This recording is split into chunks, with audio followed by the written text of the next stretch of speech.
Hello everybody, welcome back to my channel. Hope you had a good week. Hope you're still getting over your Thanksgiving food coma. Since December is mainly recognized for Christmas and there aren't any monthly observations that can fit into my channel, and trust me, I have looked, I have deep dived, and the few observations that I thought I could make, oh Lord, the research was just like, no, that's like a nope. So instead, I decided to do something that falls on the day that I upload a video. So with that in mind, today is National Miners Day. Miners, like miners, not that. Miners. Now, when you think of miners, you don't think of women, because mining is a man's job. But what if I told you that a woman kicked off the biggest gold rush in Canadian Herstory? Though this day celebrates mainly American miners, on my channel, all miners, no matter where they are celebrated and honored. With that in mind, today we go to northwestern Canada to talk about Shaaw Tláa. Let's get started.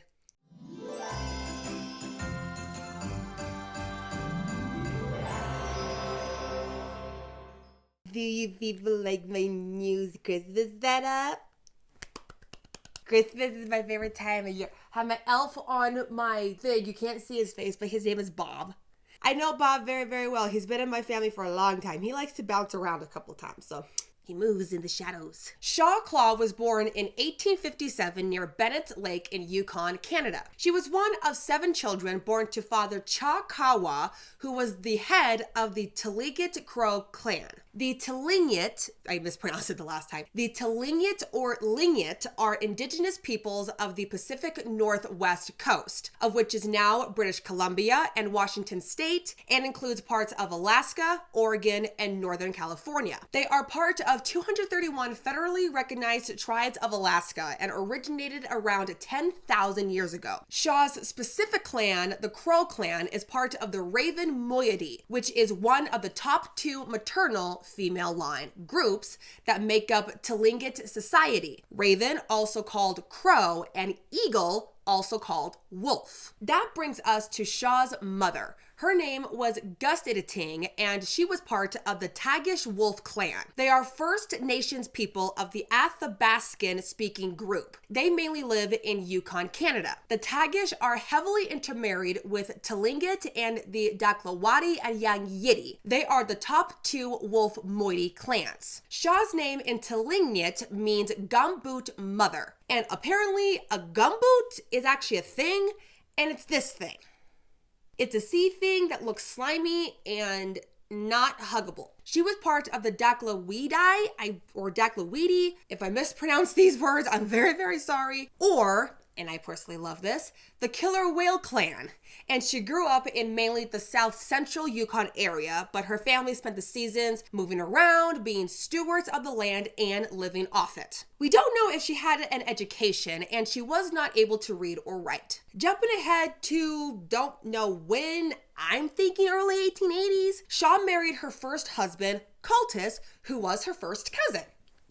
Let things slide. They had a daughter. However, they both passed during an influenza outbreak around 1886, and after their death, Shaaw returned to her family. That next year, in 1887, Shaw's brother Kish and nephew Dawson Charlie started a hunting, packing, and prospecting partnership with American prospector George Washington Carmack. Around this time, he had married Shaw's sister or niece, don't know which one, but unfortunately, the marriage wasn't long because the niece or sister died a few months after their marriage. It was traditional in Tlingit culture that a family member is encouraged to remarry quickly, and I guess next in line was Shaaw.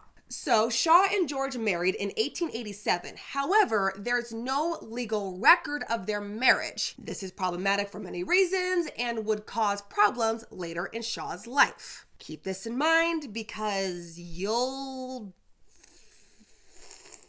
they married, Shaaw took George's last name and he gave her the English first name of Kate.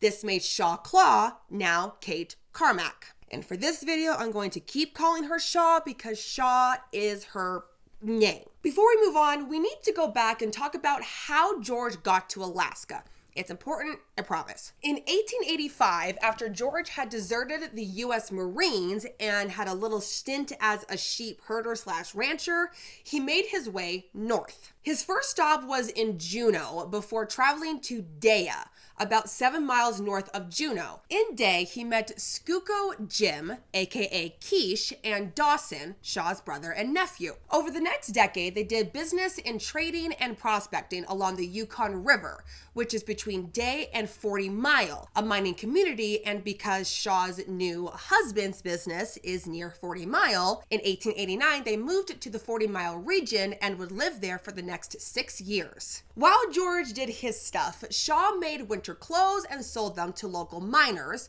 as well as hunted game and gathered food. All things she learned from her Tlingit and Tagish female relatives. On January 11th, 1893, Shaaw gave birth to their only child, a daughter they named Graffy Grace Carmack. The family of 3 traveled across the Yukon Territory, prospecting, hunting, trading along the way. And as I was doing this research, I have no idea why this was a flashback for me.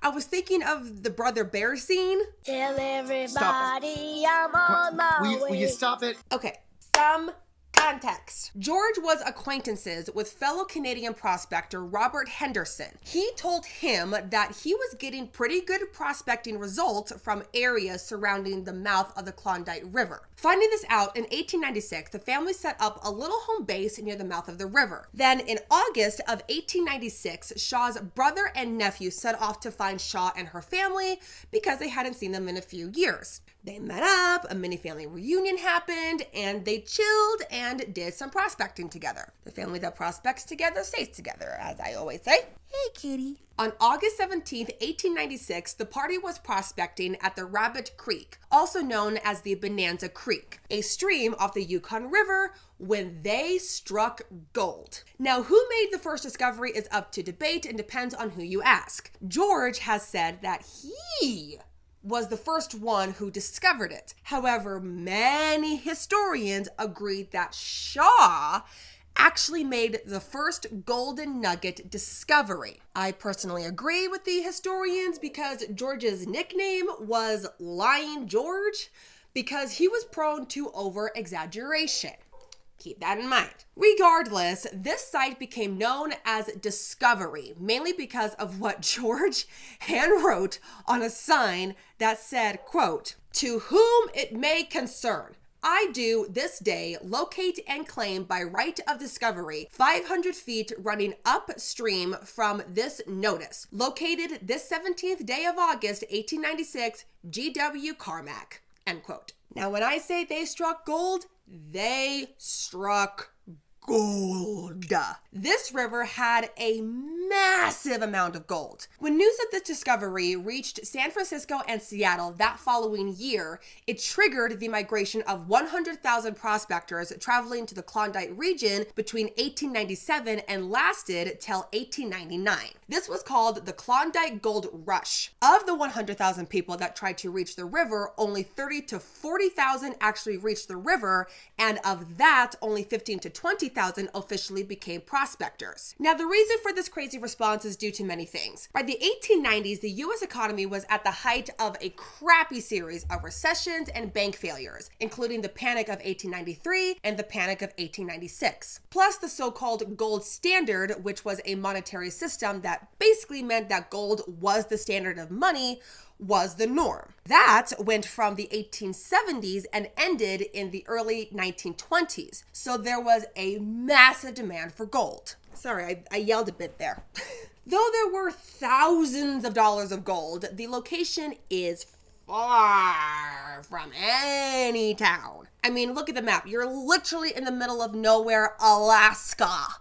Alaska.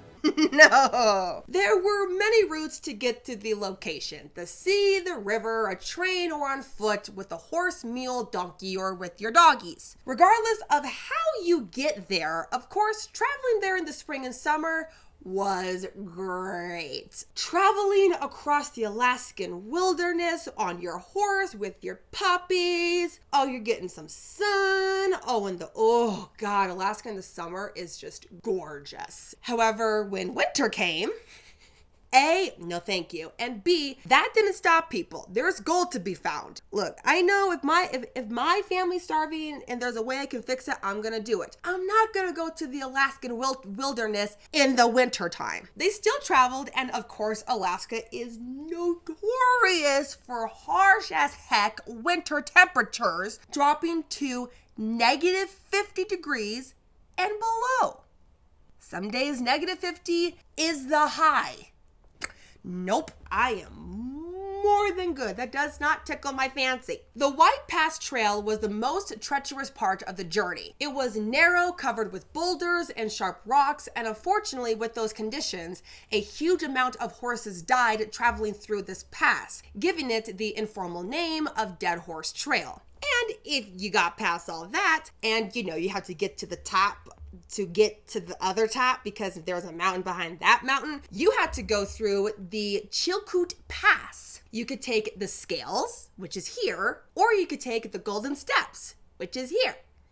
Whatever floats your boat and makes you warm and fuzzy inside. The Klondike Gold Rush was a massive event in the history of the Yukon region and led to the Yukon Territory entering the Canadian Confederation in 1898. In their first winter's work, Shaaw and George had over $100,000 worth of gold. With how good that first one went, they decided to stay for another year. When the spring of 1898 came, Shaaw and her family left the Klondike River for the outside, traveling to Seattle. When they left, they had found $1 million worth of gold. Shaaw reportedly told stories of their cabin floors being covered in gold nuggets, and she owned gold nugget adorned jewelry. Oh, and what is $1 million in 1898 worth today? $38,031,807.23. Hoo-wee. As I said, in 1898, they traveled to Seattle. This was Shaaw's first time outside of her home, and because of them being the starters of the Klondike Gold Rush, of course, they were the center of attention in Seattle. Basically, they were complete celebrities. Now, Shaaw and her daughter were trying to stay on the down low. George, however, did the exact opposite. He reportedly, and again, remember his nickname, Lying George, because he's prone to over-exaggeration. He rode in a carriage around town, flicking golden nuggets out of the windows with a sign on the carriage that said, quote, Geo Carmack, discoverer of gold in the Klondike, end quote. Talk about flaunting your wealth. Life away from Shaaw's family and homeland was, of course, hard on her, and she was unhappy. Now, she's not happy, and she is spiraling, and she did kind of become an alcoholic. However, I really doubt that this part of the story happened. In early September, George and Shaaw supposedly tossed coins from their hotel floor to a growing crowd. This, and of course Shaaw being drunk, was obviously a public disturbance, and Shaaw was arrested for this. I have no idea what her husband did. I would assume he didn't get arrested because white man privilege, and he did discover the freaking gold thing. I don't know. The evidence of her drunkenness is shown in the Seattle Times, who quickly printed the story saying, quote, Mrs. George W. Carmack, the Indian wife of the discoverer of the Klondike, who is probably the richest Indian woman in the world, I don't know why you have to put that in there, but whatever, was fined $3.60 by Judge Can this morning for drunkenness, end quote. You couldn't have just said that she's the rich wife of the dude? Times back then. Unfortunately, and this is still common today, not all men, but we hear it more times than not. Since Shaaw was unhappy being away from her home, this made George unhappy with her. You fill in the blank of what unhappy with her means to you. However, instead of doing the right, kind, loving thing of letting his wife go back to her family and land, this jerk sent her and his daughter to live with his sister, Mrs. Hannah Rosala Rose Watson, in Hollister, California. Could you have put her any more far away from her home? And to make this all the more crappy, after that was said and done, he went back to Dawson, close to her freaking native land, to continue to enjoy getting the attention he got from being the discoverer of gold in the area. Instead of dealing with his unhappy wife there, he put her in California and went back to her homeland. Celebrate all you want to. Your wife is unhappy. Take her with you to Dawson, which is pretty dang close to where her homeland is, so at least she can get her spirits up a bit. God. George apparently became life of the party and fell in love. And I mean exactly what I just said. He met the owner of a cigar store named Marguerite Staftig Lamy. And I say cigar store because the place was in truth a brothel. To make George even more of a scumbag, of course he saw nothing wrong with what Marguerite did. I mean, what good man who's not happy with his wife wouldn't love a good old-fashioned brothel girl? Come on. And since he fell in love with her, he did the equivalent of breaking up with Shaaw over text. Get this. He wrote to his sister Rose to ask her to tell Shaaw that he had an affair and fallen in love with the other woman, and told Rose to send Shaaw, his own wife, back to her clan, and to inform the both of them, his wife and his sister, that he intended to marry his new love, Marguerite. How much of a coward are you that you have your sister tell your wife that you had an affair with a other woman in a brothel and you fell in love with her and you're going to marry her, and then he tells his sister in the exact same letter to send his own wife back to her clan? Now, Shaaw, she's not going to allow herself to get railroaded. Nuh-uh. Screw this George dude. After talking with some friends, Shaaw made a legal appeal for her share of the couple's $1.5 million or $56.3 million worth of gold and sued on the grounds of adultery and desertion, asking for half of the earnings. Unfortunately, as you might guess, might need a little reminder, since there was no official marriage papers filed, the court didn't recognize the marriage's existence. Shaaw was basically George's common law wife. So, nothing was done, and George married Marguerite in October of 1900. And to make this worse, Shaaw never saw any part of any of the earnings they got together. After the divorce, Shaaw and her daughter Graffy, whose native name is Ajay, returned to their homeland in Yukon and lived in Carcross with the Tagish Nation. Shaaw's brother Kish built her a cabin near his, and Graffy attended mission and residential schools at Carcross and Whitehorse. This is the capital of Yukon and is about an hour north of Carcross. In 1909, Graffy went to live with her father in Seattle. Now, I don't know what happened, but I guess Graffy decided to stay there. Nothing wrong with that. However, either staying with her father was her choice, or maybe her father influenced her in some way, or maybe he took it to custody court, and since her mother is in the middle of bumflip nowhere, Alaska, got custody of her. I couldn't find solid proof of what exactly happened, but to make Shaaw's life a little bit worse, after it was being a little bit better, after Graffy went to her father, Shaaw never saw her daughter again. Shaaw lived the rest of her life at that cabin, selling her needlework to tourists and lived off a government pension. Shaaw Tláa died on March 29, 1920 of influenza during the worldwide influenza epidemic, otherwise known as the Spanish flu of 1918 to 1920 in Carcross. She was 63 years old. She is buried at the Carcross Cemetery in Yukon, Canada. George Carmack died a rich man in Vancouver on June 5th, 1922 at the age of 61.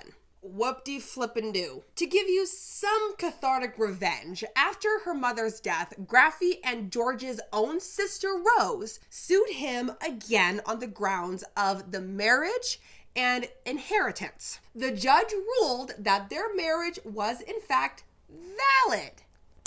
Little bit of catharticness there. Yay! However, they settled out of court with the arrangement that homewrecker Marguerite was the administrator of George's estate. To add insult to injury, I have no idea if she got any kind of the inheritance that she was kind of born to. Correct me if I'm wrong, but I would assume she should get at least a little bit of the good $60 million worth of gold that he got. And totally just put her mother into the woods and just forgot about her. More crappy things. I'm sorry. For years, Shaaw's role in the Klondike Gold Rush was overlooked and a half. Since she couldn't read or write, she couldn't write her story or claim to being the discoverer of gold, and oral history isn't the most reliable, and B, due to this, the Klondike discoverers, which included George, Keish, Dawson, and that random dude Robert, were all inducted into the Canadian Mining Hall of Fame in 1999. Shaaw wasn't even mentioned. Literally was not mentioned. Now, some good news. Shaaw herself, not with the group, herself, was inducted into the Canadian Mining Hall of Fame in recognition for her being the one who removed the first gold nugget from the Bonanza Creek.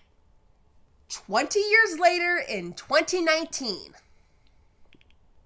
Better late than never, I guess. In 2021, the Royal Canadian Mint commemorated the 125th anniversary of the Klondike Gold Rush by putting Shaaw on the Loonie or Loney, correct me if I'm wrong, Canadians, Canada's $1 gold coin. She looked adorable.